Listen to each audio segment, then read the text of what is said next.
Do you know what garlic does to your liver? Watch this. This is how to detox the liver in 2025. Lemon water detox. At 5:23 p.m. local time, a U.S. Air Force F-16 421st Fighter Squadron was providing top cover for a U.S. naval task force as it steamed along the coast of Yemen. While the patrol had been relatively quiet so far, this would all change in a matter of seconds. Unknown to the F-16 pilot, a Houthi SA battery near Hodeidah had the aircraft in its sights and let loose a missile. With a 23-kilometer maximum effective range and a top speed of 2.8 times the speed of sound, the pilot has just seconds to react. Thankfully, the F-16 comes equipped with a variety of electronic countermeasures that turn this deadly missile into a harmless pea shooter. Located on the aircraft's nose is its AN/APG-83 radar, which serves as its first line of defense against the Houthi missile. After detecting the SA-6 at a range of 42 kilometers, the pilot began a steep dive to take the aircraft from 30,000 feet to 15,000 feet. This maneuver is necessary because the SA-6 can track its target. The SA-6 is what's known as a semi-active missile. This means that Houthi ground radars must illuminate the target with enough energy to create a fire control situation. Once airborne, the SA-6 receives this fire control data as it screens towards the target. Once it gets close, its internal seeker on its warhead activates to ping for the F-16 in its final few seconds of flight. By performing this steep dive, the pilot hoped to break the fire control solution of the incoming SA-6, but it wasn't enough. With the radar's ability to scan for fire-sized targets with a 5-meter squared radar cross-section up to 470 kilometers, the radar was able to spot more incoming SA-6 missiles. The pilot continued evasive maneuvers with just 18 seconds to react to this barrage. However, these erratic turns wreaked havoc on the radar's ability to track targets. Although the system can track up to 20 targets at once, the radar's effectiveness in seeing targets at 60 degrees off boresight decreases to just 47%. With all the erratic turns the pilot is making, the F-16 is effectively blind to some of the incoming missiles. That's where its next system comes into play. If you look here at each pylon on the wings, you'll see this device. This is called the Terma Pylon Integrated Dispensing System, or PIDS, and it's the next step in breaking the chain of disengagement. While each system weighs 19 kilograms and decreases each F-16 loadout by 3%, this trade-off is well worth it because of what it can do. Equipped with 6 Hensoldt AAR-60V2 ultraviolet sensors around it, each system provides 360 degrees of spherical coverage that can detect missile launches at ranges of up to 10 kilometers. These systems can deploy infrared flares and radio frequency chaff bundles. When PIDS detected the incoming SA-6 missiles, it deployed 12 MJU-50B flares and 24 RR-180 chaff bundles that created a 1/2 kilometer IR-RF decoy cloud. However, this was not enough to shake the lock of the incoming missiles, so the pilot had one last option. Located here on the belly of the aircraft is an AN/ALQ-184 jamming pod. The pod can jam threads across the 2 to 20 gigahertz range using digital RF memory technology. This is more than enough to counter the SA-6's 6 to 8 gigahertz fire control radar. As soon as the pilot kicked this on, the pod broke the incoming missile's connection with its ground control site. This reduced the SA-6's accuracy by 70%, forcing the remaining missiles into a ballistic trajectory that flew harmlessly past the aircraft. However, despite this defeat, the Houthis were far from done today. Just 44 minutes later, at 6:07 p.m. local time, a U.S. MQ-9 Reaper drone from Chabeli Airfield in Djibouti was conducting a routine reconnaissance flight about 50 miles northeast of Hodeidah. The drone was monitoring Houthi supply convoys as they reinforced enemy positions near the town when Houthi gunners, frustrated at not being able to shoot down the F-16, decided to try their luck again. Although less advanced than the F-16, its Pandora missile warning system detected another Houthi SA-6 launch. Within 0.8 seconds of detection, the Reaper ordered its AN/ALE-47 dispenser to launch countermeasures as the drone climbed above 15,000 feet to keep all the incoming missiles out of the drone's 30-degree cutouts directly below the aircraft's horizon. As the Reaper continued to climb, its AN/ALE countermeasure system launched 8 flares in 4 seconds. This created a 300 square meter chaff cloud to confuse the incoming missiles. However, this system is not unlimited. With a max load of 60 MJUs,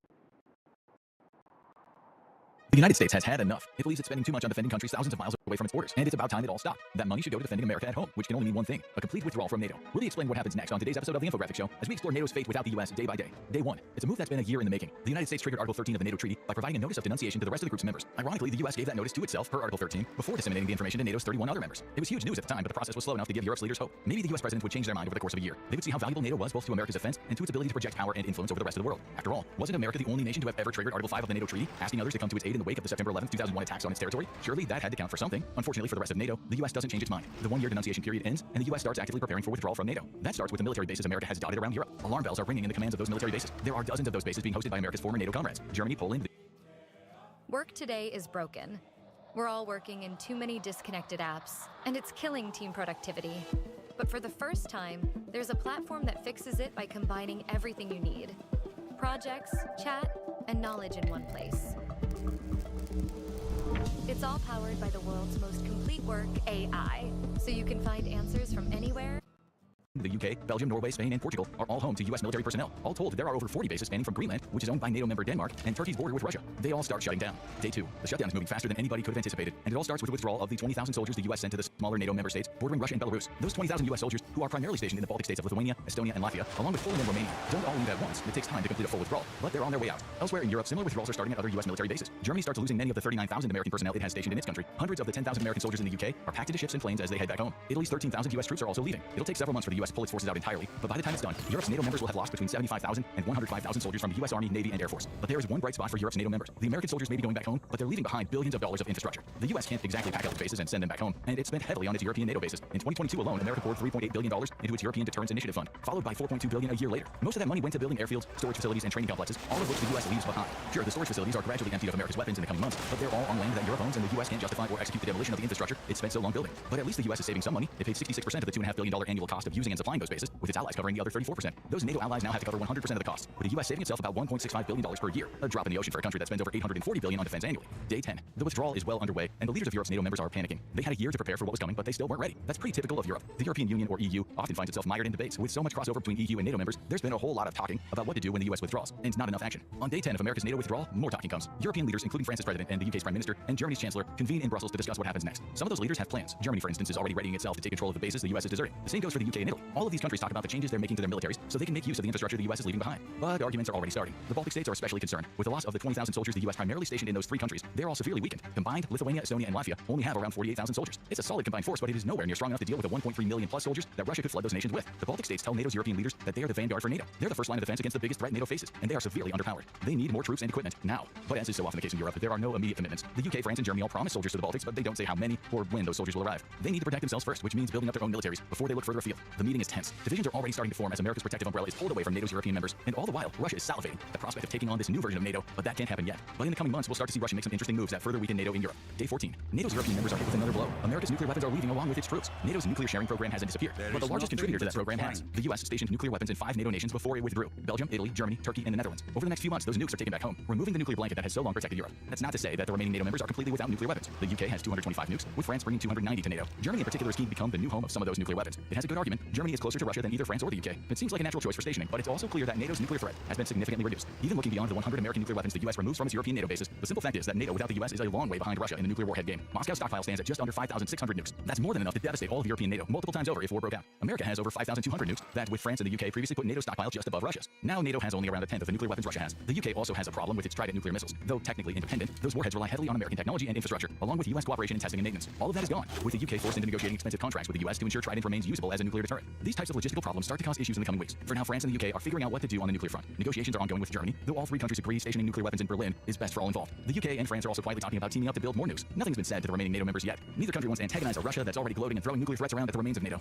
But both know that they, and NATO by extension, need to create a stronger nuclear threat. Month 1. European NATO is starting to struggle. Losing the US troops stationed in Europe took its toll. Most of the continent's NATO members have been forced to scramble to repopulate the military bases the US left behind. The nuclear weapons stationed in Germany and several other countries are leaving. Leaders within Europe are already quarreling amongst themselves about what to do next. They'll need to come up with some answers soon. A month into the US leaving NATO, it's become very clear just how vital the US was to Europe's military logistics. In 2016, the US and EU signed an acquisition and cross-servicing agreement, or ACSA. According to the EU, this agreement facilitated reciprocal provision of reimbursable logistic support, supplies, and services between the European Union and the United States during military deployments and operations. In other words, the US and its European compatriots in NATO cooperated intensely on the continent to make it easier for European troops to move supplies and people around. That is all gone now. While the ACSA might still exist after a month, it's practically a lame duck agreement. The US is pulling out, and it's taking so many of the logistical advantages it brought with it out of the NATO equation. Losing that support will have far-reaching consequences for the new NATO. Of course, no US means no American troops, vehicles, or logistics in the event of a war. However, European NATO has also lost the US as a training partner and a potential supplier of military equipment that it can use to fend off threats. Europe has also lost access to America's intelligence, meaning it knows far less than it did before about what its enemies might be doing. There's now an even deeper lack of unity within Europe. There were already signs of this division forming when the European leaders met in the wake of America's withdrawal, but historic decisions are also starting to weigh down. As Carnegie Europe's Judy Dempsey points out, European NATO as a collective refused to unify many of its weapon systems, including tanks, fighter aircraft, and helicopters. Sure, there are some instances of cooperation, such as Britain and France working together to create Storm Shadow missiles. However, those are often isolated examples. That lack of unity throws European NATO's logistics into chaos, and it's not going to be an easy problem to fix when the remaining NATO members can't even reach a consensus on the level of threat facing them. The new NATO needs to get on the same page fast. But in the months that follow, things are not all rosy for the United States either. Month 2.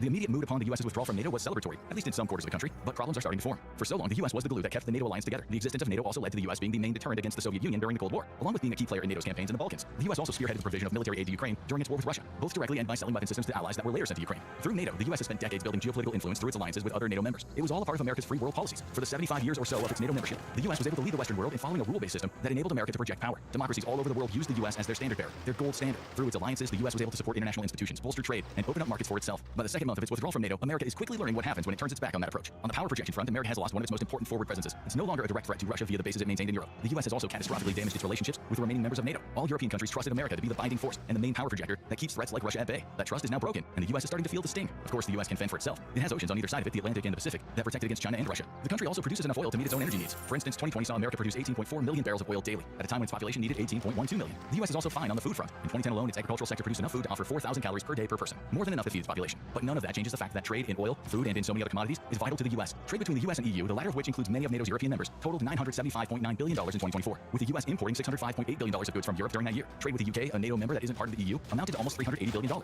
That trade doesn't simply go away now that the U.S. has withdrawn from NATO. However, the trust issue is in play. NATO's European members no longer trust the U.S. to follow through on its promises. That leads to many of NATO's European members looking elsewhere when it comes to trade. They can't cut the U.S. off entirely. That would lead to economic catastrophe. But America is starting to fall off as the trade behemoth it's always been in the past. And there is one area where America is really feeling that sting. Dialpad AI works for you. It won't make your coffee, but it will help crush your sales goals. It won't clean the fridge, but it will tell you who's happy on customer service calls. It's not that AI. Month 3. So much of America's disentanglement from NATO was predicated on the idea that NATO's European allies weren't doing enough to protect themselves. Veiled threats were made. The U.S. suggested it might not protect NATO members that don't hit the organization's 2% of gross domestic product spending target on defense. Europe was told it needed to figure out how to defend itself without American involvement. It's starting to do just that, and that shift in approach is having an impact on America's arms trade 3 months into the U.S. pulling out of NATO. There were already signs that European NATO was working to decouple itself from America's weapons sector before the U.S. withdrew. In December 2024, Britain signed a deal with aerospace firms in Italy and Japan to work on the development of a new 6th-generation fighter jet. Those plans are accelerated, with European NATO members canceling purchases of F-35s from the U.S. as they anticipate the arrival of a European alternative. Across Europe, we see weapons manufacturers, including Germany's Rheinmetall and Britain's BAE, receiving new contracts for land weapon systems that may have previously gone to the U.S. The effect isn't immediate. Contracts that have already been signed are often still in effect, though there have been some cancellations. However, the U.S. won't see record numbers of exports for its arms industry again anytime soon. In 2024, America earned a massive $318.7 billion from arms exports, representing a 29% increase from the previous year. Much of that money came from NATO nations buying American weapon systems to send to Ukraine and replenish their own stockpiles. In the coming months, European NATO will focus on building up the defense industry on the continent, reducing its reliance on America's weapons. The net result for the U.S., tens of billions of dollars of lost weapons trade to add to the billions it may lose in goods and services trading. Again, it all comes down to trust. How can the remaining 31 NATO members trust America's weapons now that the U.S. has withdrawn? After all of those weapons require U.S. involvement beyond manufacturing, including U.S.-led maintenance, training, and intelligence. It's much better to centralize all of that and cut the U.S. out. NATO's decision to move away from American-made weapons also creates domestic problems for America. Though the U.S. spends around $850 billion per year on defense, companies like Lockheed Martin and Boeing still rely on overseas sales. Fewer sales mean profits are down, which ultimately leads to thousands of Americans losing their jobs. Still, at least America has what it wanted. In a sense, Europe is learning to defend itself. What it might not have expected is that European NATO is becoming more self-sufficient and will hit American pocketbooks hard. Month 6. The cyber attacks have started affecting both the U.S. and the remaining members of NATO. This was inevitable. America's withdrawal from the Collective Defense Alliance created obvious openings for the likes of Russia and China. Both have already been extremely active on the cyber front, even when the U.S. was a part of NATO. Between 2000 and 2024, Russia launched 378 cyber attacks with a political dimension. China, Iran, and North Korea weren't far behind. They launched 340, 154, and 153 attacks respectively. With NATO weakened by America's withdrawal, these politically focused attacks ramp up. Europe and the U.S. are inundated with fake news, social media profiles, and attacks on their political systems to create even more division. Without cooperation between the U.S. and NATO, those attacks are harder to stop. More worrying, especially for the U.S., is the threat that these cyber attacks create to the Western nuclear deterrent. It's believed that Chinese hackers have been active in American computer systems for at least 5 years. Beijing could use this to launch a crippling cyber attack that makes it harder for the U.S. to count on its nukes. Those based on land face key threats, with cyber attacks capable of taking their launch systems offline. However, the U.S. also discovers its nuclear threat isn't as powerful because it's no longer part of NATO. America's F-35s and nuclear bombers may be among the best in the world, but that doesn't mean much if they're isolated in the U.S. European NATO won't allow America to use its bases as stop-off or launching points anymore. That leaves America's submarine fleet as its main nuclear option. Those submarines are effective. However, the U.S. has only 14 of its Ohio-class submarines capable of launching ballistic missiles. If cyber attacks and a lack of cooperation take out America's other nuclear options, the door is open for Russia or China to become the world's key power players. Speaking of which, year 1. With America's decoupling from NATO came 2 major blows to Ukraine in its fight against Russia. Europe did the best it could, but with so many of the weapons provided to Ukraine being of American origin, combined with the diplomatic squabbles within Europe and NATO, Ukraine couldn't hold out for much longer. It capitulates. Russia takes Ukraine and begins a period of recovery. Without the U.S. as part of NATO, Russia can contain its threat to Europe and not worry about American intervention. Over the next few years, an arms race develops in Europe. Russia, having already built a military-industrial complex to ensure weapons keep flowing to its troops in Ukraine, has the advantage. It also has alliances with countries like North Korea, with which it has a mutual defense pact. China and Iran. All 3 become more confident in supplying Russia with weapons to make up for its manufacturing shortfalls. Europe is forced to play catch-up. Bruegel suggests European NATO would need 300,000 more soldiers and a collective defense spending hike of over $270 billion to catch up to Russia. That would add to the 1.5 million active military personnel NATO has. Plus, European NATO still has access to more advanced weaponry than Russia, even if it can't match in sheer volume. But there's one thing that NATO doesn't have, with or without the United States. Russia's brutality and imperialistic ambition, combined with the forced unity that comes with being led by an authoritarian. Both Russia and the remains of NATO are preparing for a fight. Year 3. Russia is ready to fill the security vacuum left behind by America's withdrawal from NATO. Europe has managed to prepare itself for a fight in many respects. Britain and France chose to stage some of their nuclear weapons in Germany, though conversations about staging them in other NATO member nations closer to Russia stalled. Therein lie the problem for the remains of NATO. Division still exists. While nations like Poland and Germany ramped up their defense spending, 3 years wasn't enough to create the unified weapon systems and logistical systems European NATO lacked once the U.S. withdrew. Russia takes advantage. After spending 2 years replenishing its military, it goes on the attack. The Baltic nations, so long considered the vanguard of European NATO, stand no chance. European NATO stations tens of thousands of troops in the country, but it wasn't enough to create a solid frontline defense. Russia takes on each individually. It has also learned its lessons from the early weeks of the Ukraine war. Hundreds of thousands of soldiers, along with thousands of tanks and artillery, pour into the Baltics in a shock and awe campaign designed to destroy Estonia, Latvia, and Lithuania quickly. It works. The former Ukraine becomes a Russian staging area for attacks against Moldova and Romania, with the Baltic nations quickly falling. Russia is also able to use the Baltic Sea to stage naval attacks on Finland, Sweden, Norway, and Denmark. Its ground forces march into Poland via Belarus and the former Ukraine. But European NATO doesn't capitulate. Far from it, in fact. Though slow to respond to Russia's shock and awe campaign against some of the less militarily strong NATO nations, hundreds of thousands of troops pour into the front lines. Canada, which is still a NATO member, provides troops and equipment to support Europe, officially starting World War III. The U.S. now faces a tough decision. It's no longer a part of NATO. It isn't duty-bound to protect its former NATO allies. But does it simply stand back and watch as Russia pushes to take over as much of Europe as it can? Perhaps it'll try to serve as a peacekeeper, but in doing so, it could unintentionally hand hand Russia a powerful advantage. With NATO weakened, Russia may leverage the shifts to reassert control over the former Soviet states, all while pushing for a peace deal on its own terms with what remains of European NATO. Or maybe the US will simply stay isolated, allowing European NATO and Russia to fight it out in a war that dramatically weakens both nations. The weakening could create openings for the US to become an influential force in Europe once more, as it takes advantage of its former NATO colleagues needing its military and economic help. Only time will tell. What do you think would happen if the US pulled out of NATO? Will Europe be able to defend itself, or would Russia take advantage of the situation? Or would the split be far more peaceful than in this scenario? Let us know in the comments, and thank you for watching this video. Now go check out NATO versus BRICS. What's the difference and how do they compare? Or click on this video instead.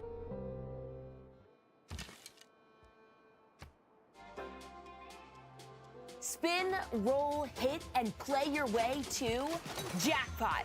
Because on DraftKings Casino, we're dealing out jackpots on all the games you know and love. Roulette, blackjack, baccarat, big wheel, and more. Jackpot winnings are always climbing. The pot increases with every play. So download the DraftKings Casino app to join the jackpot's excitement. DraftKings Casino, the crown is yours.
Thousands have lived without.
I've been on Shopify from the beginning.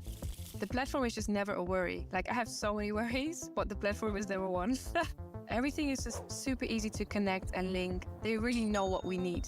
I am Sharissa, and I leveled up my business with Shopify.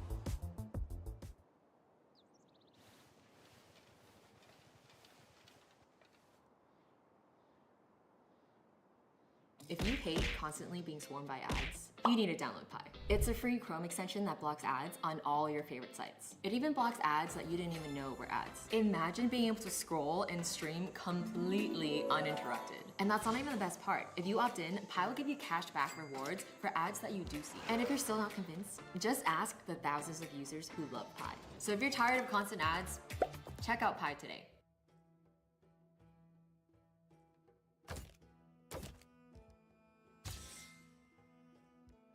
The worst kind of scam is the one where you don't even know that you've been scammed. And there are tons of Amazon customers falling for a particular one every single day, and they have no idea. And that's why it's time that I tell you about the Amazon Prime video scam.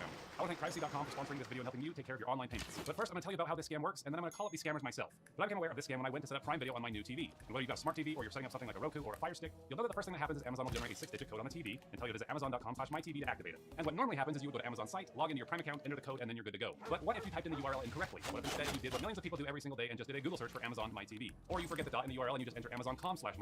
If you do this, you're not going to end up at a website, but you're likely to see an ad or a couple of ads targeting these keywords. Seriously, go ahead and try this. If you Google these phrases, you're going to see something like this, depending on how many scammers are buying ads for that keyword that day. And at first glance, it looks like this is the site where you would register your device for Prime Video, but it's not. These are copycat websites designed to look like Amazon. But if you're in a hurry or you're distracted or you've never done this before, you're not going to notice the difference and you're just going to click on the first thing that looks right. Now, if you were to go to the real Amazon site, you'd end up here, where it's asking you to log into your Amazon account. But if you go to the scam site, they just want you to put in the code, which is what you would do on the real site after you log in. And you can enter your code into these fake sites, but it really doesn't matter what you put because you're just going to get the same message every single time with a prompt to call them up. You could put anything like A, B, C, D, E, F, or even you suck, but it's still going to say success and then it's going to give you a number to call. Now, all of this is designed to get you on the phone. These websites, the ads, all of it is designed to get you to call them up because once they are speaking to you on the phone, they can manipulate you into actually giving them access to your Amazon account. And you wouldn't believe how successful they are at this because for the past few weeks, I've had unprecedented access to one of these centers. I've tracked them to India where they're hosting their sites and taking calls from Americans who simply just want to get their TV working so they can watch the new Jack Reacher series. Now listen to one of these phone calls and see for yourself how it works. Thank you for calling Interpol. This is Louis. Can I help you? I don't know. I'm supposed to call this code to get into my Amazon Prime. Okay. There must be a 6-digit code onto the television. Could you please help me with that? PCJEYX. So the scammer is sitting at his desk taking the call, and he writes down the number, and then he gets the victim to say the email address associated with the Amazon account. And your Amazon email account? M12@yahoo.com. So what he's doing now is the scammer is entering the victim's email address on Amazon's site and clicking forgot password. He's trying to reset the victim's password so he can gain access. But to do this, he needs the 2-factor authentication code that Amazon will send to the owner. But how's he going to get that? Well, he'll simply just ask. There must be a code coming up onto the text message, let me know once you receive it. You know when you reset your password and the text that you get says something like, do not share this with anyone? That means do not share it with anyone, even people claiming to work for Amazon. I got it. It's 750270. Great, now he has access to her Amazon account, and he needs to set up a new password, and this will just take a minute. So while he's doing that, he makes some small talk. And from how long you're using Prime services? How long have I been using Prime services? Yes, ma'am. Oh, I can't even remember how long. Many years. Okay, ma'am. So now he's managed to reset the password and he's logged in. And he can easily just enter that code that she gave him and activate the TV, but before he does that, he's going to milk every dime out of her that he can. So as I'm checking your account over here, the only problem, which is pending onto your account is 4K resolution. The 4K resolution is pending, yes. What is he talking about 4K resolution? There's no 4K plan on Prime Video. You pay for your Prime membership, and then you get access to their video content. That's it. This woman is a Prime customer and could get that TV working if she would just log in herself and enter that code. But this jerk has convinced her that she needs to pay for it. One more thing is going on. Your device limit to your account is also being exceeded. There's not a limit to how many devices you can put Prime Video on. There's a limit to how many devices you can stream at one time, but that's not what he's talking about. And there's no upgrade plan to increase that. He's selling her a lie. So now, what you need to do right now is you need to upgrade your account, okay, from basic services to the premium services. There is no premium services for Amazon Prime Video. This is all bullcrap. So finally, she gets suspicious and she's ready to hang up and call the real Amazon. Okay, well, you know what? I'm just going to wait and contact regular Amazon and talk to them about this. So thank you very much for your time. But then he reels her back in. Ma'am, you are talking to the regular Amazon only. Well, there's so much stuff about that stuff, and I'd rather just deal with Amazon as Amazon. This is Amazon, ma'am. Recently, you have made a sparkling ice, sparkling water. Yeah, yes, you are. That's exactly what I've done. No, that doesn't mean that he's with Amazon. That means that you let him into your account, and now he's snooping around at what you bought. This is so painful because all this woman has to do is log in and enter the code herself. She's already paid for Prime. She just needs to register for TV. And I can tell you that these scammers get dozens of these calls every day, and they run this exact same scam. And they all go down the exact same way. I'm trying to sign in on my Prime Video onto my television, and I just put in the code, and it said I had to call. Is that annual dial-in or something? The 4K registration is pending, pending onto your account. So, and this premium plan, ma'am, there is only a one-time fee for this plan, which is $199.99 only. Now give me the code again. You're trying to change my password, is that correct? No, we are setting up a default password, ma'am, in order to activate this account. The number 4, L, Larry, F. So would you like me to upgrade the account with this offer? See, that is the reason you are getting this great discounts. Let me tell you.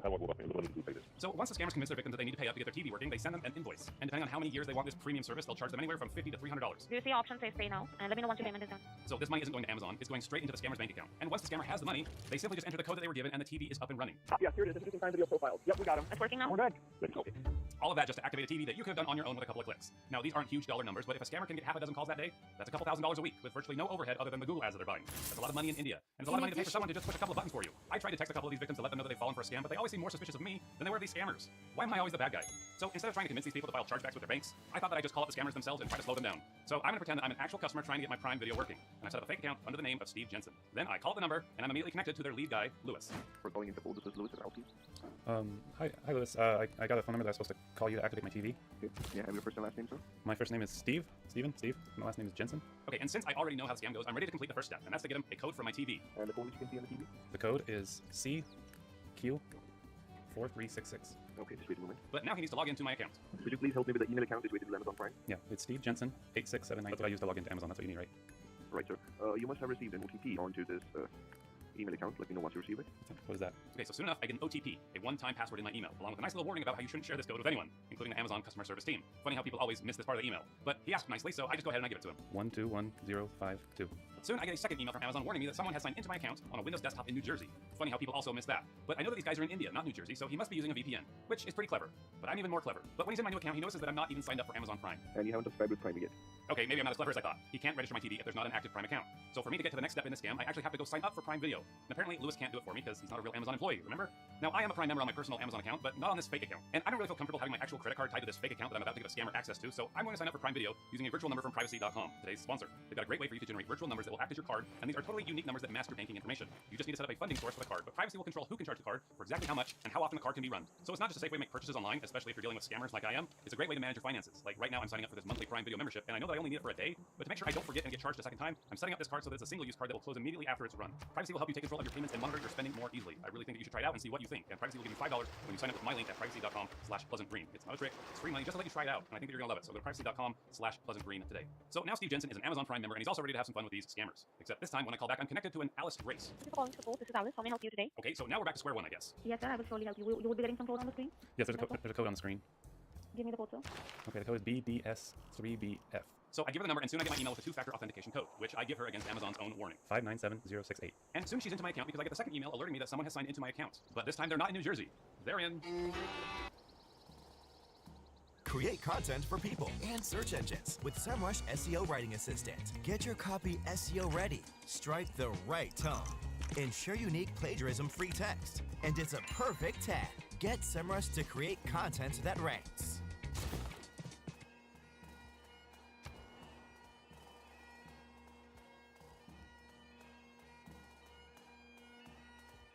Hey guys, I just found an amazing digital marketing expert on Fiverr.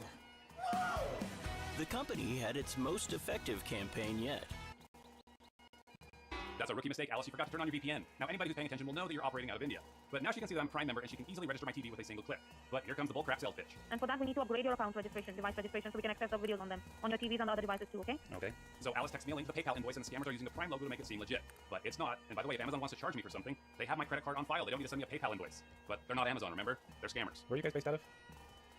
Pardon? Where are you guys based out of? Well, I am in New Jersey right now. Oh, you're in New Jersey? You said no, the lie detector test determined that was a lie. So I'm not going to send Alice a payment. But I am going to send her something else. Remember, I've been following these guys for weeks now, and I know the very building they're working out of. And I start to think, if I was robbing people and claiming to be in New Jersey while actually operating in India in the middle of the night, I'd probably be pretty spooked if my victim just randomly texted me a picture of my building.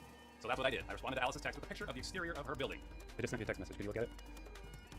Hello? Hello? Alice? Yes, sir? Did you get my text message? Yes, I did got your text message.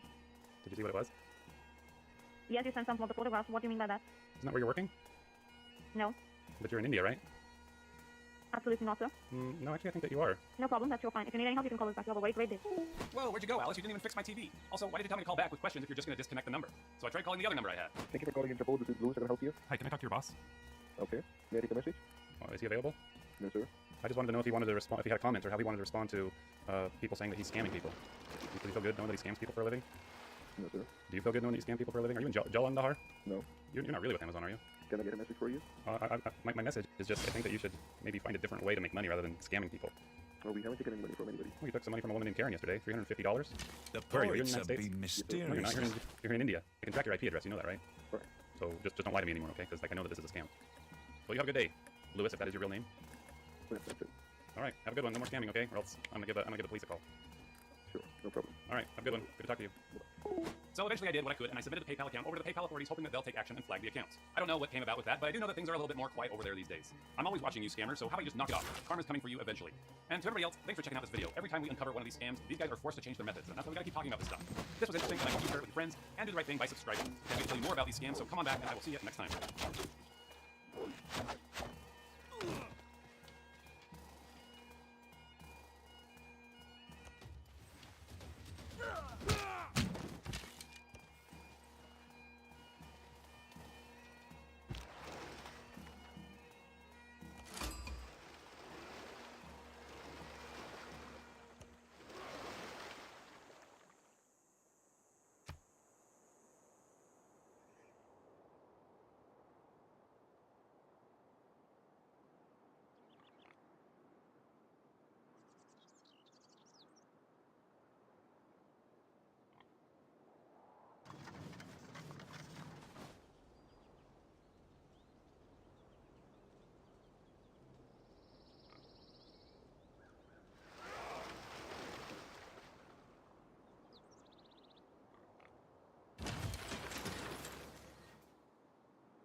Wealth consists not in having great possessions.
What on earth is going on? Old files from a 1988 CIA experiment have just resurfaced, and I cannot believe what they claim to have found. In a new shocking report, secret CIA documents have been released on their website, claiming that the Ark of the Covenant has been found. Am I the only one who cannot believe what I'm hearing here? Because it sounds like it's come straight out of a Hollywood film, and yet this is a legit claim that you yourself can read on their website. However, I was so taken aback by how they claim to have found this ancient biblical relic that I decided to investigate a little bit further. Here's the story. In 1988, the CIA allegedly conducted an experiment called Project Sunstreak, which was a secret program under the Stargate project. This focused on using psychic abilities like telepathy and mystical energy to gather intelligence. It trained people in remote viewing to obtain information about distant or hidden targets that couldn't be accessed by normal means. Now, between you and me, I'm a little bit torn here, because later in the video I'm going to tell you where I believe the Ark really is, but still at the same time, we know that this kind of stuff, it does really produce results. But we also know that God cannot stand it, and he will judge all those who practice such things. Okay, so take all of that into your mind and take a look at this, because here they used a psychic. Again, this is someone who claims to have the ability to perceive things beyond the normal senses, and this psychic they referred to as Remote Viewer number 32, and his or her job was to try and locate the Ark of the Covenant. But check this out, the CIA didn't tell the psychic what they were searching for, they just gave them a set of coordinates and asked them to describe just what it is they saw. What followed that seemed to match the Ark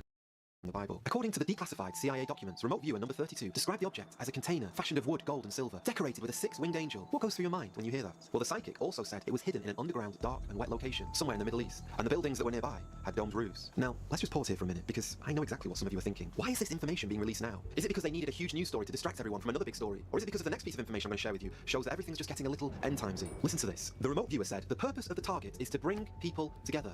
Does that sound familiar? They also said it has something to do with ceremony, memory, homage, and the resurrection. Even more startling was the claim that the object was protected by entities, meaning that some kind of mysterious guardians were looking after it, and they said they would destroy anyone who tried to open it before the time was right. Guys, I know we overuse this word insane a lot, but this truly is insane that the CIA is releasing this kind of information. But listen to me, I'm not so sure that what the CIA have found here is honestly the Ark of the Covenant, because I personally believe that someone else found it long ago, and no, it's not who you're thinking. Okay, so you're probably mega clued up on what the Ark of the Covenant is, but just in case you aren't, for centuries the Ark of the Covenant has been a mystery. In the Bible, the Ark was a sacred box built by the Israelites to hold the Ten Commandments, the laws that were given to Moses by God. It was kept in the Temple of Jerusalem, but then it disappeared in 586 BC when the Babylonians sieged the city. So here's the part you've all been waiting for. Where is the real Ark of the Covenant? And who is the Indiana Jones of today? Well, allow me to introduce to you 3 people who claim that they found it. Number 1, Rabbi Yehuda. In 1982, Rabbi Yehuda and another one of his friends conducted a risky, secret archaeological dig. Why did they have to be so private about it? Because they were digging beneath the Temple Mount. Above the Temple Mount, there are a number of religious buildings that hold a lot of value and meaning to religious groups around the world. So this really was risky business. But these 2 men say that they broke through into the Western Wall and they found an inner chamber that went back 28 meters. At the bottom of this chamber was the Ark of the Covenant. Now, both men claimed that they saw the Ark and they were just feet away from it, but they refused to touch it. You see, they believe that one day when the 3rd temple is rebuilt, that will be the day that they bring out the Ark of the Covenant and show it to the rest of the world. However, while these excavations were happening privately, a radio company got wind of them and leaked the information across Israel. By morning, large groups of angry protesters gathered, demanding to know how anyone could dare dig beneath the Temple Mount. As you know, the situation has been very tense since, and that's why no further excavations have been able to go on. Number 2, the monks of Axum. In a tiny chapel in Ethiopia, a group of monks claim that they have the Ark of the Covenant. There are a number of different stories about how the Ark arrived in Ethiopia, but the point is this: these monks insist that they possess one of the most sacred objects in world history. But there is a problem. The monks are so secretive about this that they will not allow any outsider to enter the chapel. Only one guardian monk is allowed to look at the Ark, and he alone is allowed to see it with his eyes. Why is this a problem? Well, because it's very difficult to test if their claims are true. One man, Edward Ullendorf, a professor of Ethiopian studies, says that he actually did get an opportunity to see the supposed Ark, and he claimed it was nothing more than a wooden box built in a medieval period, long after the biblical era. So again, I want to ask you, where do you think the Ark of the Covenant is? Do you believe it's in Ethiopia? Because I know for a fact that some of you will not be expecting the answer that I'm about to share with you. Number 3, Ron Wyatt. Ron Wyatt was one of the forerunners who discovered Noah's Ark in Turkey. But did he also find the other Ark? Did he find the Ark of the Covenant? Ron believed the Ark was located at what is supposed to be the Garden Tomb, just next to Calvary. He gained permission and began digging there. He made claims that he found a passageway directly beneath the cross holes where Jesus died on the cross. Beneath that place, he discovered the Ark of the Covenant. Ron says that when he found it, he also met 4 angels who told him, yes, you can take pictures, yes, you can take videos, but keep the footage in the chamber, and at the appointed time, you will reveal it to the rest of the world. Kind of sounds a little bit like what the CIA were claiming too, doesn't it? But it is difficult to say whether Ron really did find the Ark of the Covenant, because we don't have the same body of evidence that we do for his other discoveries. But again, over to you. Do you think that Ron Wyatt is really the man who found the Ark of the Covenant? I think my answer is going to be a pretty big plot twist for some of you. But first, I am sorry to say this again, but I need to remind you that the first part of my videos that I've just shown you is just for entertainment purposes only, okay? But now it's time for the crucial part. Why is the Ark of the Covenant one of the most important objects in the world? Well, first, because it was designed by God. God gave very specific instructions on how the Ark should be built. It was overlaid both inside and outside with gold. At the bottom were 4 golden rings. These were attached to it, and through these rings were poles made of acacia wood, which allowed the priest to carry the Ark when necessary. The most beautiful of all was the atonement cover, or the mercy seat. On either side of the mercy seat stood 2 golden cherubim with their wings spread out. This was a sign that these cherubim obeyed God, and their attention was focused on the mercy seat, where God met with his people. But what was inside the Ark of the Covenant? The Ark contained the 10 Commandments, the very commandments written by the finger of God. Also inside was Aaron's staff and a jar of manna, which reminded the people of Israel that God provided for them when they wandered in the desert for 40 years.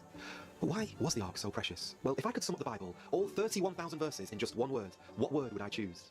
atonement. The Ark of the Covenant represented atonement for the sins of the people. Let me explain. The Ark's natural resting place was in the temple, in the tabernacle of God. The tabernacle was already a holy place, but within it was a special curtain. Behind the curtain was a place even more holy. It was called the Holy of Holies. No one could enter behind that curtain except for the high priest, and even he could only enter one day of the year, on the Day of Atonement, also known as Yom Kippur. On Yom Kippur, when the priest entered, it was a very sacred moment. The Bible says that when the high priest entered the Holy of Holies, God met with him there, and here, the Lord of creation hovered over the Ark of the Covenant. But the fact is this, meeting with God is very different from if you and I were to meet. The ancient biblical history goes like this. The high priest had to take very special measures before he could meet with the Lord. First, he had to bathe himself and put on special garments. Then he had to sacrifice a bull as a sin offering for himself and his family. And only after he had the blood of the sacrifice, only then could he go behind the veil and meet with God. Once inside, he would take the blood and he would dip his finger in it and sprinkle it on the mercy seat. This was to atone for his own sins, and only then could he proceed to make atonement for the people of Israel. For this, he took 2 goats. The first goat was sacrificed, and just like the bull, the high priest took its blood behind the curtain and sprinkled it on the mercy seat. This was to appease the wrath of God for the many sins of the people. Then came the second goat. The high priest laid his hands on the head of the goat. This was a symbol of him transferring the sins of the people onto this goat. He then called upon a person called the appointed man, who led the goat out into the wilderness and let it go free. As the goat ran away, it carried away the sins of the people, removing all these sins from the community. And that is exactly where we get the term scapegoat. So what do you think? Where is the Ark of the Covenant today? And will it ever be revealed to the world? Well, before I share my thoughts on where I think the location is, let me ask you the very, very important question. Do you see it yet? Has everything I've just shared with you, does it ring any bells? Does it show you the truth? Well, maybe this Bible verse might shed a little light on the matter. Unlike the other high priests, he, that is Jesus, does not need to offer sacrifices day after day. He sacrificed for their sins once for all when he offered himself. We have a new high priest, Jesus Christ. He didn't need to offer a sacrifice for himself because he was sinless. He could stand before God boldly and say, I am sinless. I present the sacrifice. And never forget this. Christ's sacrifice on the cross was once for all. It was eternally sufficient to pay for our sins. His blood was presented to appease God's wrath, turning it away from us and onto himself. This is why there is no need for these other sacrifices anymore, because Jesus Christ is the Lamb of God who takes away the sins of the world. And if you remember one thing from this video today, remember this. When Christ said, it is finished, the temple curtain was torn in two, and that opened the way for us to boldly enter into God's presence. The price for our sins was paid, and we no longer are separated from God. So, will you come to Jesus today? Maybe you wanted to hear about the CIA. Maybe you had all this information that you wanted to hear. But I'm asking you, will you accept his forgiveness? Will you come to him and let him separate your sin as far as the east is from the west? Will you come to the Saviour today? Because if you choose to reject him, well, that wrath of God that we were talking about, it abides on you today. And you will bear the consequences for that for all of eternity. Okay, so where do I think the Ark of the Covenant is? Well, remember this. I'm just your average Joe. I'm just a guy on the internet. So this is just my opinion. And you take all of the information yourself and you come up with your own opinion on where you think it is. But with that being said, after 2 Chronicles 35, the Ark pretty much disappears from Scripture. And in 587 BC, the Babylonians, they went into the Holy Land and they destroyed the temple. And some believe that the Ark was destroyed at that time, whilst others say the prophet Jeremiah knew what was going to happen, and so he went and hid it in some cave before the invasion. But hey now, here's my opinion, and I'm not going to lie to you, it's a little bit of a plot twist. I believe there's someone who does have the Ark right now, and I believe that someone is God. As I said, since the book of Chronicles, we don't hear anything about the Ark of the Covenant until we reach the book of Revelation. And there it says that it's in heaven. This is what the scripture says. Revelation 11, verse 19. Then God's temple in heaven was opened, and within his temple was seen the Ark of the Covenant. So come on, guys, talk to me. I might be way off on this one, and I don't know how you interpret that verse, but it seems to me that we might never find it on earth. Why? Because God tells us it's in heaven. But also, guys, don't forget this. There's no scriptural evidence that the Ark was ever hidden on earth. And even if it was, do we really deserve to find it? In this world where we are so anti-God, where we're so against the Lord God, do we deserve to hold such a holy thing? And besides, we don't need the Ark anymore because we have a new covenant in Jesus Christ's blood. And that is good enough for me. And I hope you'll say that's also good enough for me too, Joe. I am sorry if you've heard a lot of this information before, as I had to revisit an older video that I made 2 years ago on the Ark of the Covenant. And I know that many of you will actually watch this and disagree with me because you personally believe that Ron Wyatt did find the Ark of the Covenant, and you're wondering why I'm saying I don't think he has found it. Well, I do want to say this. I believe Ron Wyatt found some of the most incredible biblical discoveries in the world, and I've made loads of videos about it. If you want to see which ones, click here.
Today's actually a really exciting day because we got to unfold one of these units right. I was like the youngest guy in the line by 20 years. And this guy comes forward and he says, we're going to lead you through this oath. There's this long, involved, and ultimately blood-curdling oath. What none of these men understand is that deep down inside there's this very dark, evil energy. I would go up to these guys that have been in the Scottish Rite forever. And I'd say, okay, I'm now a sublime prince of the royal secret. So what's the royal secret? And again, this is something that probably only 1 in 1,000 Masons in America understand. Is that the royal secret? Hello and welcome back to the Almost False podcast, where I interview regular people with incredible stories. Today's guest is someone who's explored the darkest levels of spirituality, one of them being Freemasonry. He became a 33rd degree Mason, was part of high-level secret societies, and he is not afraid to share what he's not supposed to talk about. So I took this opportunity to ask him as much as I could in the limited time that we had. No matter how much you know or don't know about Freemasonry, I can almost guarantee you that you'll learn a lot from this interview, as everything that is shared here is in some way related to it. Get ready to have your mind blown by Mr. Bill Snellman as he shares the dark journey that him and his wife took and the unsettling things that he uncovered along the way. When I got to college, and again, I wanted to be a priest. This was a minor seminary college, Juarez College. At the time, it was a minor seminary. It isn't anymore. I had a priest in my theology class who had a doctorate in theology, and he was teaching a course in Christology. Because again, I was wanting to be a priest. And he took me aside, and he said, if you want to be a priest, in the Catholic Church, it's called, sacerdotes est altus Christus. The priest is another Christ. So if you want to be like Christ, and he says to me, do you want to be like Christ? And I said, well, of course. Doesn't every Christian want to be like Christ? He said, well, if you want to be like Christ, you need to do what Christ did. And again, that made sense. And again, nowadays, we kind of become suspicious about priests. But this is like 1968. And a priest was like God. I mean, whatever the priest said, that was it, And he said, well, if you want to be like Christ, you need to do what he did. And he went to the East and studied with the gurus in India. He went and studied with the lamas in Tibet. He went to Egypt and studied with the magicians there. That's how he was able to raise the dead, to walk on water, to do all these miracles. So he says, what you need to do is you need to start studying the occult. And this is the priest telling me this. And so I thought, okay, now mind you, this is obviously decades before there was an internet. I mean, there was a little bookstore downtown. And I went there and I found a few scattering books on like the occult. And I found this book that was called Diary of a Witch by Sybil Leek. And she was one of the very first witches to, so to speak, come out of the broom closet. She was a British woman, and she was a medium. And anyhow, I read the book, and she was asserting in the book that witches were not evil, that this was an ancient pagan mystery religion. Among other things, she claimed that Jesus was a witch, and his 12 apostles were his coven, along with their wives, So I kind of bought into that. And I I found out about this guy, Alex Sanders, who was the supposed king of the witches over in London. I sent him a letter. This is around 1968, 69. And his wife sent me back a thing, okay, here's a coven in Rockford, Illinois, which is about 90 minutes from Dubuque. I went there and I got initiated as a witch. And then later on, I hooked up with an Alexandrian coven in Boston, and I was made a witch high priest. Started covens in, first of all, in Dubuque, where I was, and then moved to Milwaukee because there was a fellow there who had an occult bookstore. Because Milwaukee's a huge city. And he said, I've got all these people that want to become witches. Can you come and teach them? When we're talking about like you being in a coven and you doing witchcraft, I just want to make sure that we don't skip over that part. Like, what kind of witchcraft are we talking about? Because there's a lot of. It was okay. Witchcraft originally, the kind of publicly available witchcraft was originally started by Gerald Gardner, and he came out. And witchcraft became legal in England. It was a crime until 1951. It was made legal, and he claimed, and all this is disputed, but he claimed that he came in contact with an ancient coven of witches in the New Forest region of England. They initiated him and then made him high priest, and he went off and initiated other people. Then there's this other bunch, this Alex Sanders fellow. He also claims to have been initiated by an ancient line of witches by his grandmother. So those were the two main fountainheads of witchcraft in the 60s. Both were from England, but both had, spread to America. And it was white witchcraft. Both groups, their rituals were virtually identical.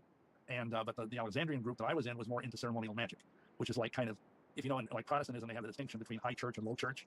Well, Alexandrian is more high church witchcraft. But we didn't believe in the devil. We didn't think we were worshiping the devil. We thought we were worshiping a goddess, a moon goddess, and a corn god. So it was like ditheism, if you will, two deities. And we didn't believe in demons. We just believed that it was all this nature, airy fairy, gathering herbs in the forest and dancing in the nude. And, it all sounds very innocent. Except there's, especially in the Alexandrian Rite, there's also some sex magic that's involved.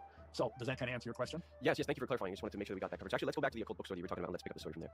Well, so anyway, so we hooked up with this fellow, and in the basement of the store, we would hold these classes. They were packed because there were all these people, and again, this was 1972, and, there was all these people kind of like quasi-hippies, and they wanted to get into the occult and magic and blah, blah, blah. The other thing that happened at the same time is that we encountered this fellow called Eli, who was a Grand Master Druid of North America. And Druids are a little bit different than witches. It's kind of like the difference between being a Baptist and being a Methodist, And we were invited down to Arkansas, which is where this fellow lived. He had lived on top of a mountain. He had kind of a what do you call it, a organic farm there. And we went through the whole summer, got all this occult training. We were, high priests in Druidism by the time we got done. At one point, I understand this fellow that owned the occult bookstore, he was kind of a manipulative guy who was he was older than me, very cunning. He took me aside and he said, if you really want to understand magic, you need to read this book. And he handed me the Satanic Bible by Anton LaVey. And I said, well, why would I want to read the Satanic Bible? Witches don't believe in Satan. And he said, well, just read the book. And LaVey's contention was that magic is really about Satan. But Satan is like an archetype, he said. There is no real Satan, but it's like an energy, egregore, an archetype that you can draw upon. And it kind of made sense to me. And again, the devil was gradually pulling me in. Like the whole thing about the camel getting its nose into the tent before you know it, the camel's in there. So I wrote the Church of Satan, which at that time was in San Francisco. I became a first-degree member. And then later on, I went through some exams and studies, and I became a warlock, which was a second-degree member of the Church of Satan. And at this, also, I should say this, because this is critical. This Eli guy, the Grand Druid down in Arkansas, he gave us 2 words of advice. First of all, he said, if you really want to understand Luciferian energy, you need to join the Freemasonic Order. And he himself was a 33rd degree Mason. He showed me his little certificate he got. He also told me that if he ever felt like we were in deep spiritual trouble, that I should join the Mormon church, because it was a church that had been started by witches, for witches, that we could hang out in and pretend to be nice. You know, the image of the Mormon church. They're straight, nice, wonderful, all-American people with happy families and white picket fences and, you know, all of that. But secretly, they believe almost the same doctrines that witches believe. And we can get into that if you want. But anyhow, so he gave us that advice. Again, this was in the early 70s. So I joined the Masonic Lodge, became a Master Mason at the same time as I was a Satanist and a witch. And only our inner circle of the witches that by this time, we've initiated over 100 witches. And only our inner circle knew that we were also Satanists. And we were continuing in this, and I finally figured out that there was a deeper level of Satanism. And I got in touch with some of them. Again, there's no internet. We had to do all this by mail and whatnot. And there was a group in Michigan called the Order of the Black Ram, which was like more hardcore satanic stuff. There was another group in Chicago called the Brotherhood. And I got involved with them because they were closer, because Milwaukee's just up the road about 90 miles from Chicago. And I got really, I sold my soul to the devil. That's how deep I got into this stuff. Yeah. Before we actually get to that part, I want to make sure to take some time to talk about Freemasonry, because Freemasonry, it's very rare to actually talk to former Masons, because it's something you're not supposed to talk about. So it's kind of an opportunity while I have you here to kind of, for me personally, to learn, but also for the people to kind of have a knowledge about what Freemasonry is. You said that you became a Master Mason. Can you explain how the degrees and the lodges are set up in Freemasonry so people actually understand what we're talking about? Well, the basic thing is what's called the Blue Lodge. And that consists of 3 degrees: Entered Apprentice, Fellow Craft, and Master Mason. A lot of Masons never go any further than that. I did. But basically, it's like an initiatory process. The requirements are, you have to, at that time, now mind you, I think I joined in 75, you had to be a man, freeborn, of good report, and well recommended. So they asked you if you believe in God, and I said, yes, I did. And they didn't ask which God I believed in. They just, can you believe in God? And I said, yes. And I didn't tell them that the God I believed in had horns. So anyhow, I went through there's this whole process. You do a lot of memory work, they call it. You memorize all these ritual things. You have a mentor who's called your poster, who's an older Mason. And the guy that I had was a real, very kind guy, an executive in the power company, I can't remember the company, and he helped me memorize all this stuff. And then you go to 2nd degree, and then you have a whole bunch of stuff to memorize. Just let me touch this briefly, because people ask me, well, at what point does Masonry start to look creepy? I mean, because there's tons of Christians that are Masons, literally thousands of them. And I just asked them, how can you do that? I mean, because I noticed that you have a really crisp voice, and the way you articulate things is really nice. How can you make sure that when the way you say things, it is as crisp and you articulate your words well? The question is, Vin, when you speak, it sounds crisp. And the reason that is because of articulation and pronunciation.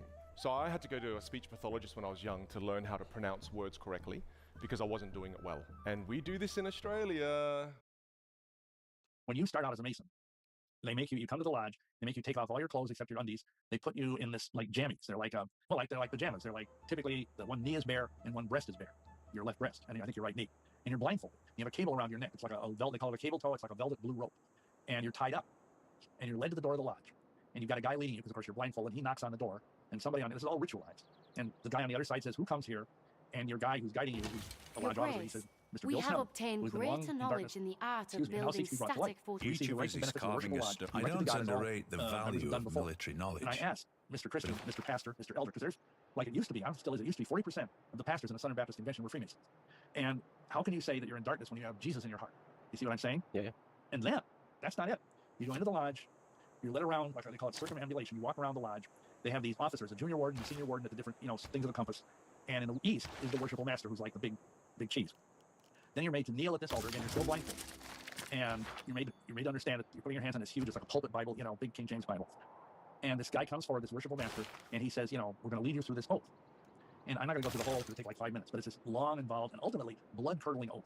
At the end, you say, you swear, the essence of the oath is to keep the secrets of an entered apprentice Mason, which of course I'm violating right now. And then at the end, you swear that if I should ever reveal the secrets of an entered apprentice Mason, that I swear that I will have my throat cut across, my tongue torn out by the roots, and buried in the sands of the sea, that the tide ebbs and flows twice in 24 hours, should I ever knowingly violate this, my entered apprentice obligation, so help me God and keep me steadfast to the due performance of the same. Now, if you were a Christian pastor or whatever, wouldn't that kind of raise the hair on the back of your neck? Yeah, I think it would raise the head on the back of the necks of pretty much most people just to hear that. Yeah. And then, at that point, the worshipful master says, my brother, in your current situation, what do you most desire? And then the guy that's with you, that he's a senior warden, says, light, whispers it in your ear. And I say light. And then they remove the blindfold. And you see before you this big open Bible with a square and compass on it. And those represent the 3 great lights of Masonry: the Bible, the square, and the compass. And then they are revealed by the 3 lesser lights of Masonry, which are 3 burning tapers that are adjacent to the altar. Now that's the most mild initiation. From there on, they get more and more creepy. So I don't know how deep you want to go into this, but basically Masonry is an anti-Christ thing. It claims it's not religious, but it is. They play around with it because they say, oh, well, we're just religious, but we're not a religion. Because if they were a religion, then if you were already a Christian, you shouldn't join another religion. Most Christians would say that. Like, if you're a Christian, you wouldn't become a Buddhist. Right. Well, Masonry is a religion. I mean, it has all the qualities. That's what I tell people. If you look at Webster's dictionary, there's 3 things that make something a religion according to Webster. Number 1, something that has a belief in some sort of deity. Masonry has that. Number 2, that belief is expressed in some sort of ritual. And Masonry is full of ritual. I mean, that's pretty much all it is. And then the third quality is it has a system of some sort of ethics or morality. And Masonry has that. So Masonry is a religion. And it's an antichrist religion. And the problem is that basically, if you drill down into this deep enough and read the books that are written by people like Albert Pike, like Albert Mackey, these are 2, or Arthur Edward Waite. These are 3 prominent scholars of 19th century, early 20th century Masonry. And all of them were occultists. Arthur Edward Waite, he wrote a book on black magic and pacts, how to sell your soul to the devil. And in my book, shameless plug, this is an older edition, this is the first edition, it looks different now. But in my book, I document how almost every single leading occult person of the late 19th and early 20th century was a Freemason. They just go together, like, love and marriage. If people want to go look at these books, I just want you to kind of give them an idea. If they want to confirm that for themselves, what books are you talking about? What people are you talking about? Well, there's Morals and Dogma by Albert Pike. He was like the greatest Masonic scholar in America of the 19th century. He was the sovereign Grand Commander of the Scottish Rite, and he's buried in the Scottish Rite Temple, 13 blocks from the White House. So that's one. The other one is Albert Mackey's Encyclopedia of Freemasonry. There's Arthur Edward Waite, who has a whole bunch of books on Masonry. Again, all these are footnoted in my book. I mean, the last lots of pages of footnotes, because I'm not just making this stuff up. The other person who really you need to pay attention to in all this, because he's more contemporary. Have you ever heard of Manly P. Hall? I have, yeah. Yeah. Well, he was one of the most notable occultists in America in the 20th century. He passed away in 1994, I think. He was the head of the Philosophical Research Society. He was a very high-level ceremonial magician, and he was also a 33rd degree Mason. And he wrote this book, Lost Keys of Freemasonry. In that book, among many things, he says that when you become a master Mason, you are like a warrior on the block. And that's kind of Masonic code. And the seething energies of Lucifer are yours to command. So these are like the biggest Freemasonic figures that we know about today, and yet most Freemasons have no idea about this. Yeah, because they don't read the books. They join the lodge for whatever reason. It might be for business, because see, it used to be that up until I think the early 90s, lawyers and doctors were not allowed to advertise. They couldn't put like an ad in the telephone book. It was like an ethics thing. And so the only way that lawyers and doctors could kind of build up business was by Masonry. They joined the Masonic Lodge. They send referrals to one another, a good old boys network. So that's why a lot of people joined the lodge. Many people joined it because they had an uncle or a father or a brother who was in it. And honestly, unless you really understand the occult, it's boring. I mean, imagine the most boring church service you've ever been in. And having spent 5 years in the Mormon church, I can relate to that. But it's just, guys were sitting there snoring during the Masonic ritual when I was there. And, because it's like watching paint dry. And they go every week. And when I was involved in this, I was like the youngest guy in the lodge by 20 years. All these guys were like 50, 60, 70 years old, and basically they were there because they were buddies. And afterwards, they, play poker and eat, sandwiches or something. But what none of these men understand, I don't think, is that deep down inside, there's this very dark, evil energy, which is very sexualized. We document in the book how many men that have come to us over the years for deliverance, they were in Masonry and they began to be drawn into wickedness, into perversion, and even into pedophilia. And it's dark, dangerous stuff because it opens up unholy desires within the men. And then, because of the way the spiritual world works,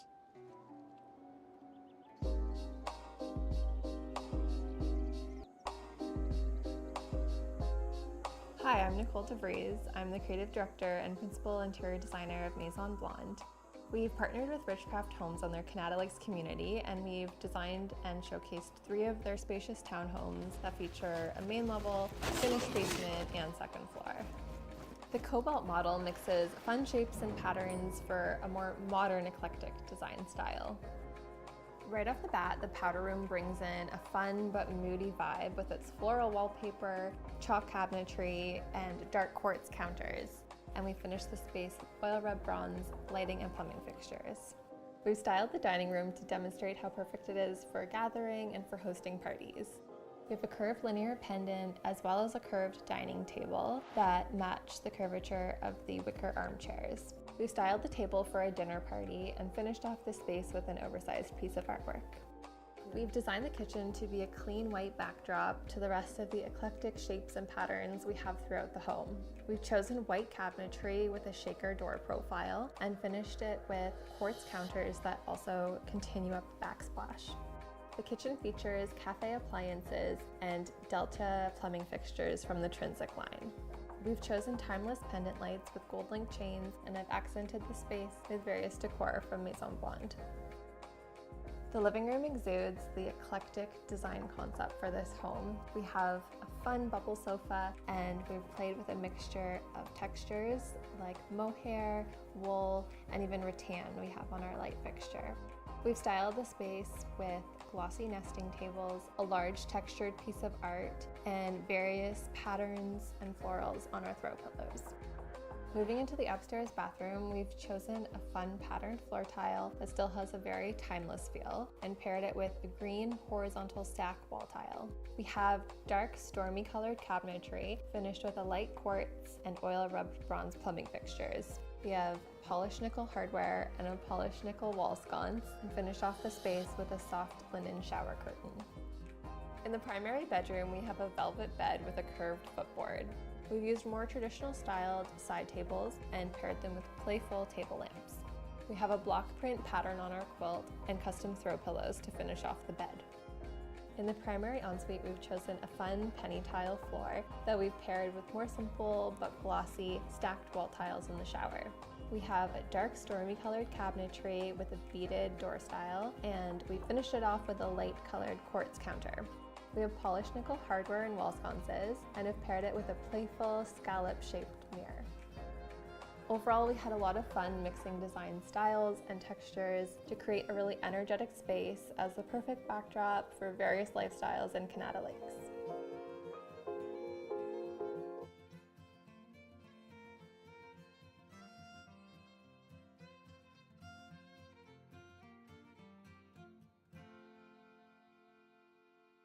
I love Monday.com. What's Monday.com? You don't know Monday.com?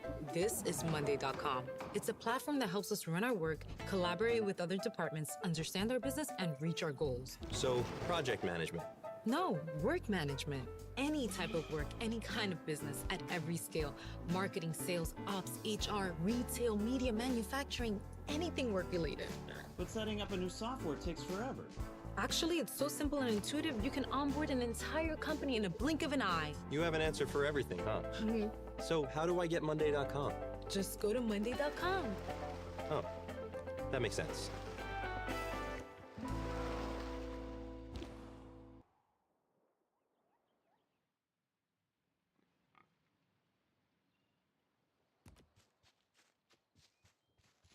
That in turn percolates down into their family.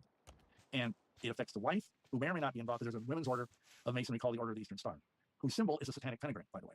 So anyway, it affects your children. So many men that were Masons, at first it didn't be a problem, but when their children started hitting puberty, they just started to go in various ways nuts because of this trickle-down influence of the Masonic Lodge. Yeah, I actually interviewed a woman whose dad was a Freemason, and something very similar to that happened to her. So she's never involved in the Eastern Stars, and as far as I understand, her mom wasn't involved either. But there was an element of the children thing that you talked about with their family being abused, her siblings, and she also around puberty started developing some weird things. So it does correlate with what you're talking about. But I want to make sure that people understand. I want to go back to the degrees of Freemasonry. You talked about the Blue Lodge. You also mentioned the Scottish Rite. There's a York Rite. Can you explain how that's set up so people actually understand what it means to be a 33rd degree Mason? Because I think there's a lot of confusion around it. Well, it's a little complicated, but in America, English Masonry is different. But in America, after Blue Lodge, it forks off in two directions. You can either go to the Scottish Rite or the York Rite.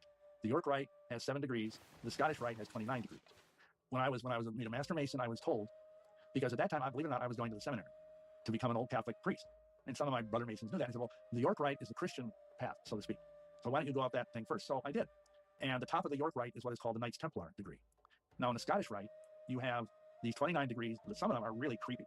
I mean, seriously creepy. They have one, I think it's a 19th degree, where they actually try to call up the devil. And finally, at the top, the 32nd degree, which is the Sublime Prince of the Royal Secret. And that's as high as most people go. If you're some really important person, either in industry or in politics or in entertainment, you might be offered to become a 33rd degree Mason, which is the highest degree in American Masonry.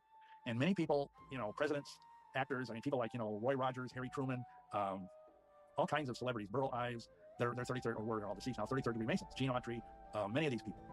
So that's the structure of it. And there's nuances in the York Rite that are very creepy, but the Scottish Rite is much more creepy. Hey, I'm pausing here just to let you know that if you want more details about this testimony, whether you want more context about what happened before, or you have questions that I didn't ask, then consider joining us on Locals. We put out a bunch of extra content there, like the extra footage, which is everything that happened before the story started, or the after shows, which is what happened after, along with advice that guests have for you. There's also whole other episodes that are not available anywhere else, so why don't you go check it out? It's free to join. You don't have anything to lose and have a whole lot to gain. It also helps us to remain independent and fight censorship. So if you're interested, link will be there.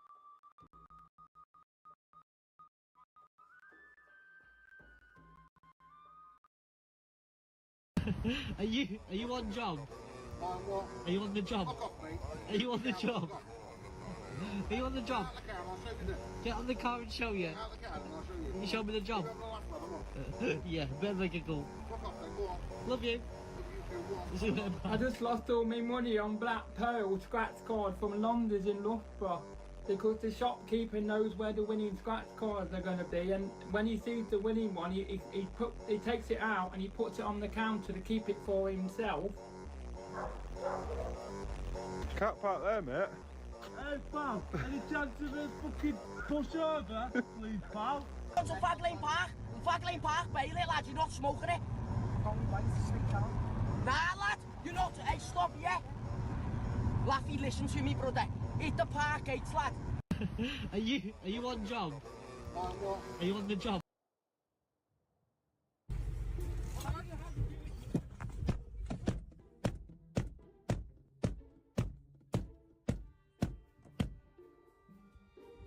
Oh, there's no traffic. The light's green. But hold on. It's a fucking liner! Come on! Go! Damn it. What the fuck was that about, huh? What's up, you fat pig? What, you don't see where you're fucking going? I wasn't even driving. Don't shut the fuck up, you fucking piece of bacon! Why'd I get picked up? Ciao, tomavo questo, là?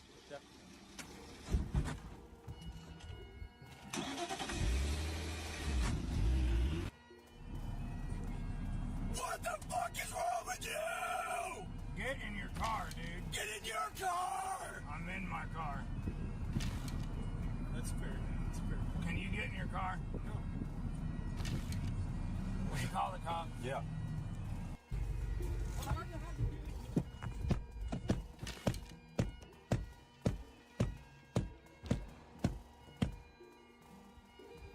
Oh, there's no traffic. The light's green. But hold on. It's a fucking liner! Come on! Go! Damn it. What the fuck was that about, huh? What's up? What, fool? What's up, bro?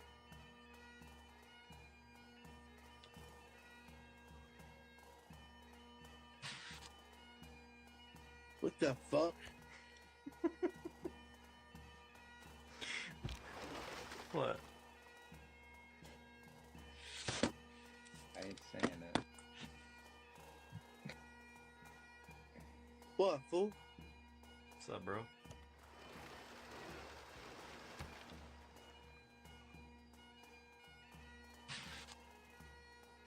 What the fuck? What? How to Did you see the Nancy Pelosi debate with the dude from Mumford and No. Sons? January 6th has been mentioned. A dark day for America indeed. Yeah, dude, he handed her.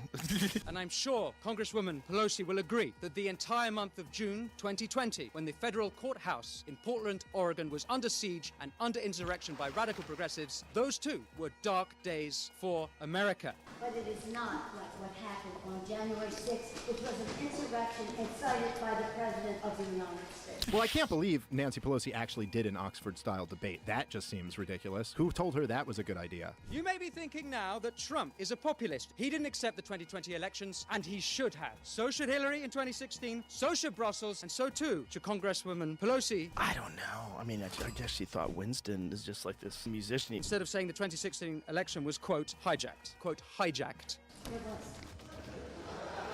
Thank you. That means that we don't accept the results of it. Okay.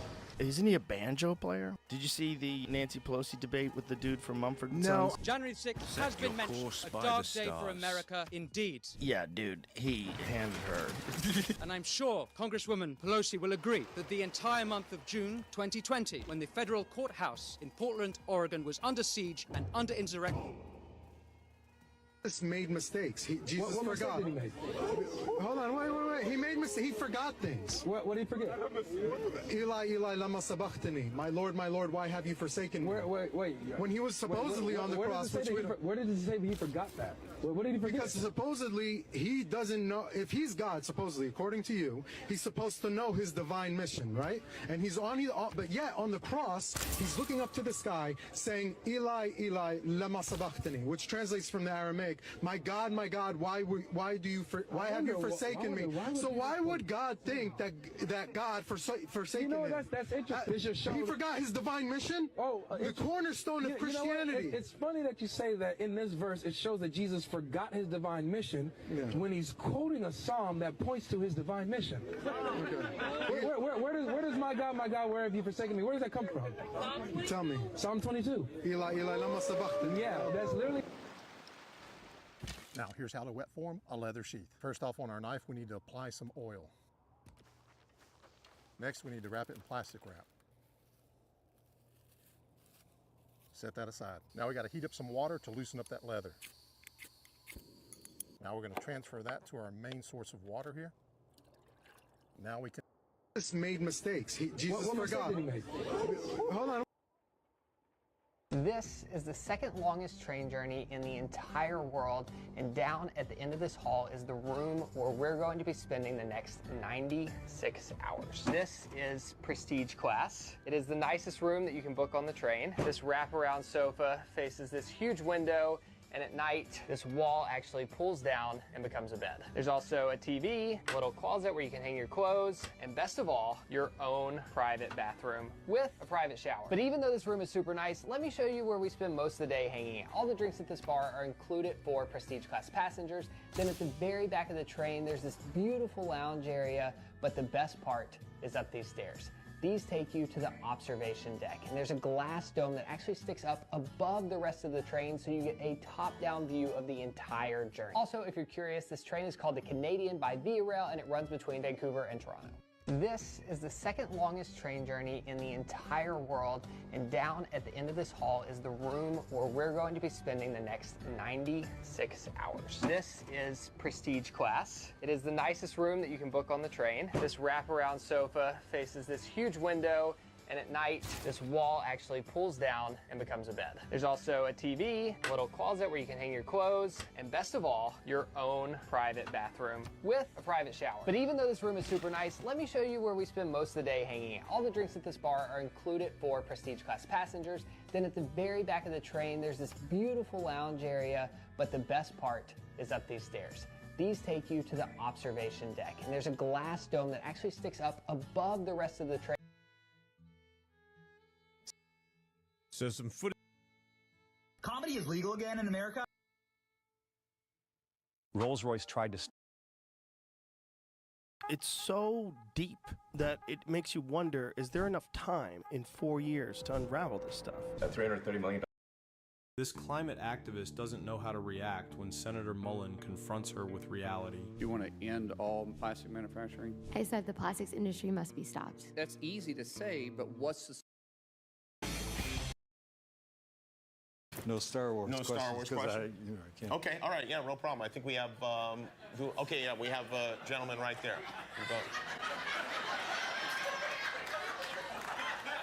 No Star Wars questions.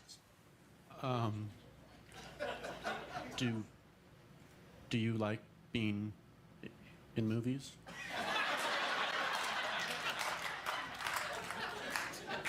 Yeah. Thank you. Okay, pretty straightforward there. Do we have any, do we have another? Okay, we have someone right over here. Yes.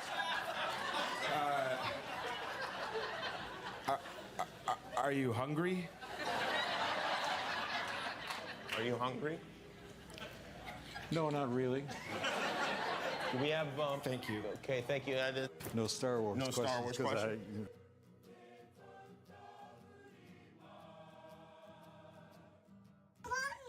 What? Oh, hi, Mommy. Oh, hi, Emmy. I can't go to bed. I'm scared. What are you scared of? Scared back, please. Samad. Here, I'm recording.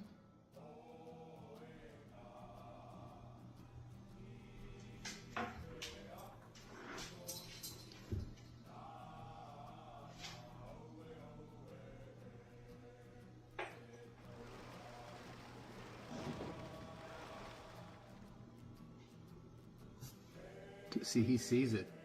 He sees it instantly, right behind the tree. Holy cow. Look how fast it goes. Look, this is when I was like, what is going on? Look, you see how fast he went to the hose? He knew. Oh my gosh, thank God. All from a little rock off of.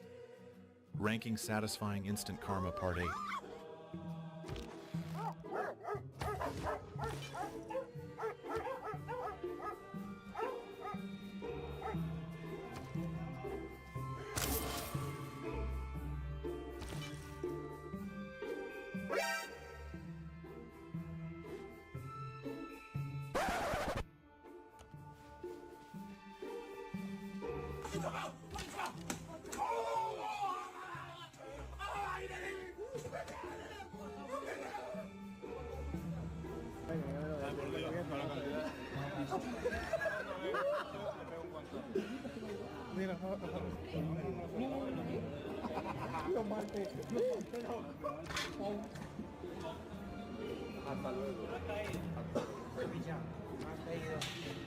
Ranking Satisfying Instant Karma Part 8.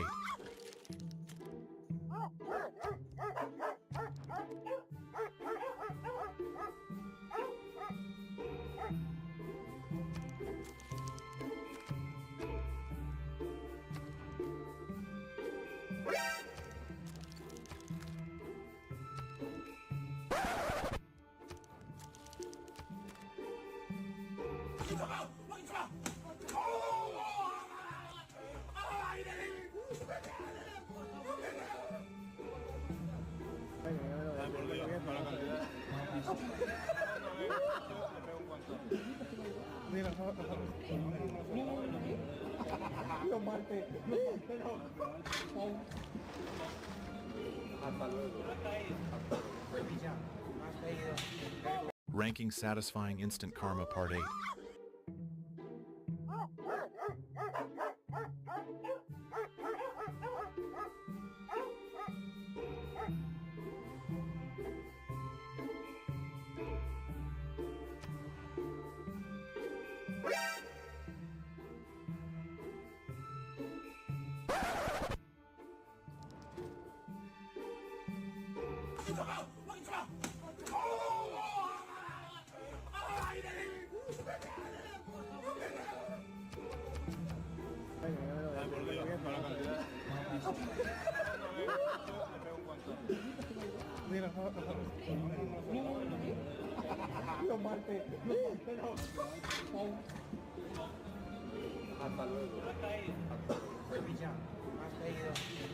Ranking Satisfying Instant Karma Part 8. On a package, I will tape over it because that demonstrates I know that this little ding was there, because it happens and that's not a big deal. But this is tremendous. See, there's one right there. You can see where I did that. There was a little bit of a ding there, and I taped over it. That way I know that one was there. This giant wound, look at that. Hello, I am a box, and now I have a mouth because somebody elbowed me in the face. Like, what the heck? Look at that. So, I'm gonna unbox this in a little bit. My supposition is, because I'm very fastidious, there's a $5 word in the day, in packing, anal retentive is another way to. So, I'm stupid. I locked myself out of my truck. The keys are in it and it's running. And I locked the door from the inside by accident. Luckily, Ford fucking Ranger. After a loss in loyalty. They made them really easy to break into. I'll show you how I do it.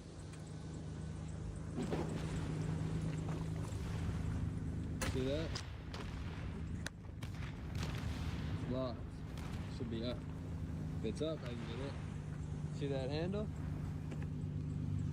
And you see that underneath that little square hole? I forget which one it is. One of these jammed my antenna into. And we can see I'm moving this around with it. Move it around a bit more. You kind of got to fish it in there. Oh! Would you look at that? Ford fucking Ranger. So, I'm stupid. I locked myself out of my truck. The keys are in it and it's running. and they locked the door from the inside by accident. Luckily, Ford fucking Ranger, they made them really easy to break into. And I'll show you how I do it.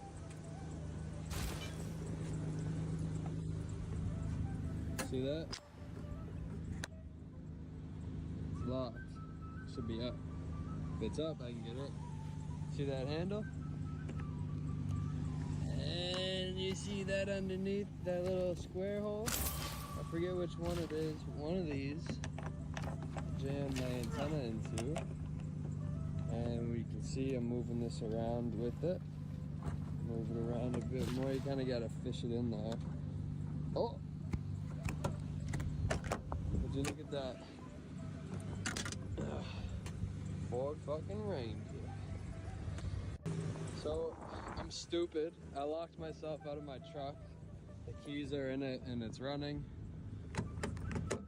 And I locked the door from the inside by accident. Luckily, Ford fucking Ranger, they made them really easy to break into. And I'll show you how I do it.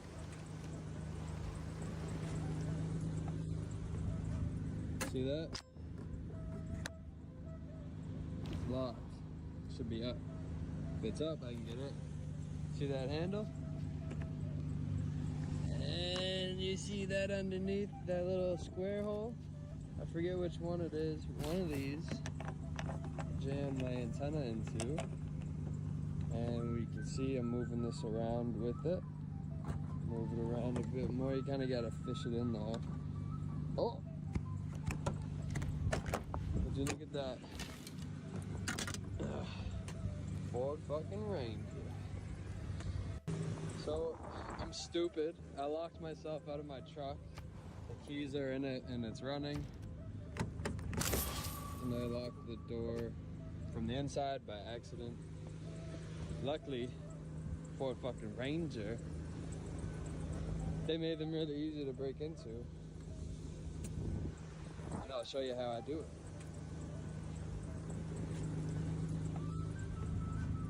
See that?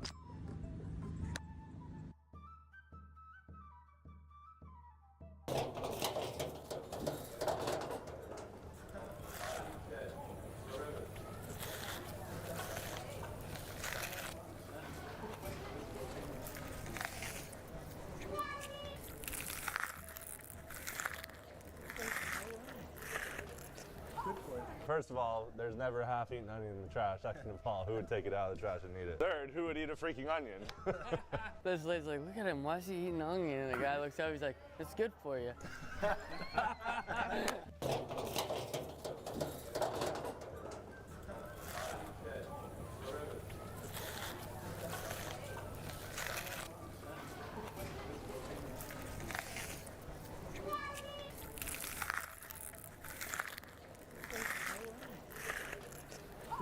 First of all, there's never a half-eaten onion in the trash. Second of all, who would take it out of the trash and eat it? Third. Hey, this is Canada. Maple syrup in my cabin, say. Hey, kick your ass all hockey season, hey. Hey, now teach me riding horses, say. Yeah, this is Canada. Hey, furry wood critters in our zone. Hey, we got the best weed ever grown.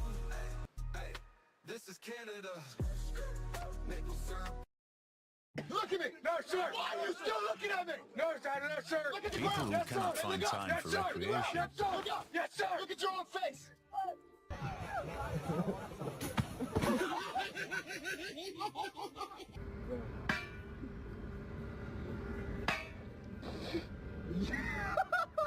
What the fuck?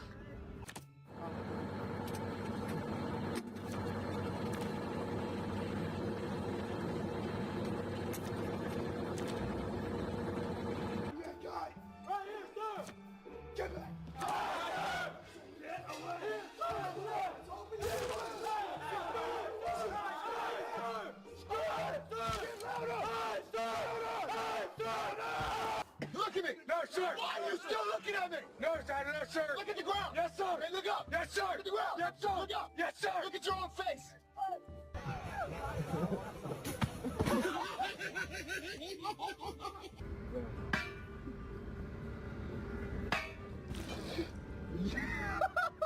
What the fuck?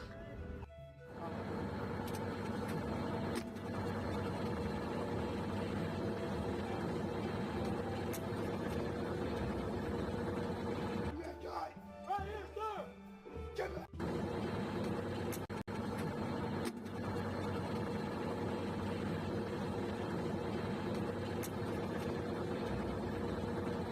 That guy! Right here, sir! Get back! Get away!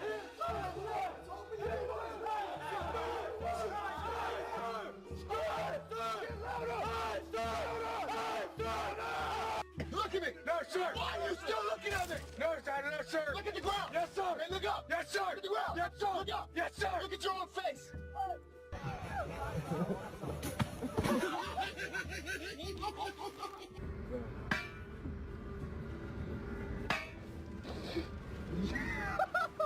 What the fuck?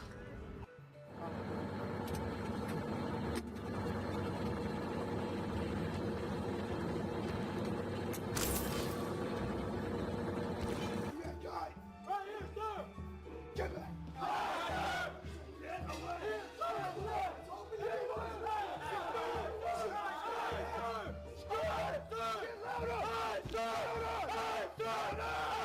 Look at me! No, sir! Why are you still looking at me? No, sir, no, sir! Look at the ground! Yes, sir! Hey, look up! Yes, sir! Look at the ground! Yes, sir! Look up! Yes, sir! Look at your own face!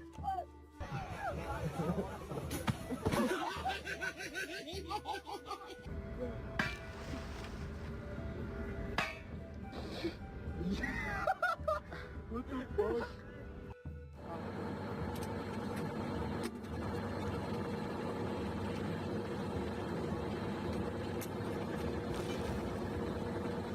That guy! Right here, sir! Get back! Get away!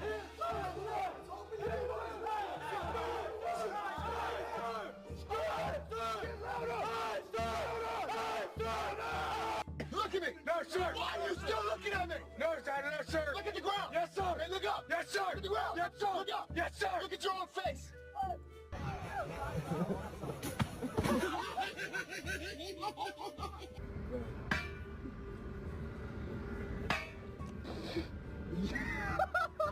What the fuck?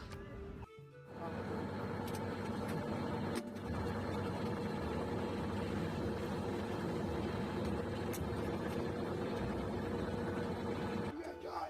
Right here, sir! Get back!